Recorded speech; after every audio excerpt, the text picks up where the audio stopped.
นทิมฟ้าเมื่อกลางพรรษาน้ำหน้าเกิดหาย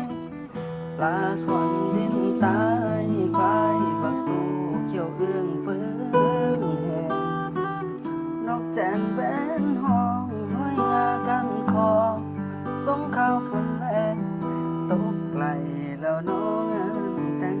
หน้ากันแดงเงินแห่งกระเป๋ามันอุกอังเอาเขาอยู่เล่าเหลือหน่อยร้อยรอทอกสเพิ่นมาย่อขอคืนเงินเก่าอยู่บ้านบ่ได้ไปหาทำงานมาใส่หนี้เขาค่าดอกคือต่อขายเขาเลยบ่สมเอาน้ำเจ้าจางน้อย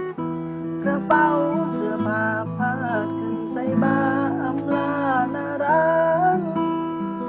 รถเล่นตามทางสมองต่างๆนั่งมือใจลอยบ่ฮู้มือใดสิได้คืนมาหาคนที่คอยชีวิตบ่มีสิถอยคือจอกไม่ลอยไปตามน้ำไหลต่อจากนี้ไปความหวังตั้งไว้ฝากโชคชะตาดนค้นหาทางข้างหน้าจักเป็นสันใดมันได้คือเว้าสิเว้าคืนมาตามสัญญาไว้หากเทวดาเห็นใจก็คงสิได้ดีดังที่ฝัน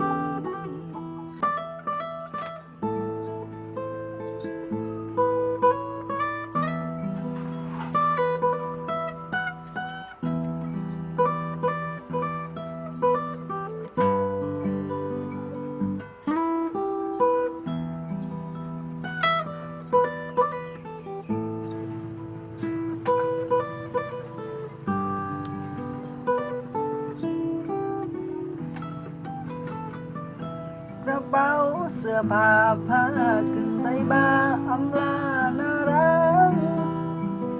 รถนั้นตามทางสองนอกหน้าต่างนั่งมือใจลอยบ่ฮู้มือใด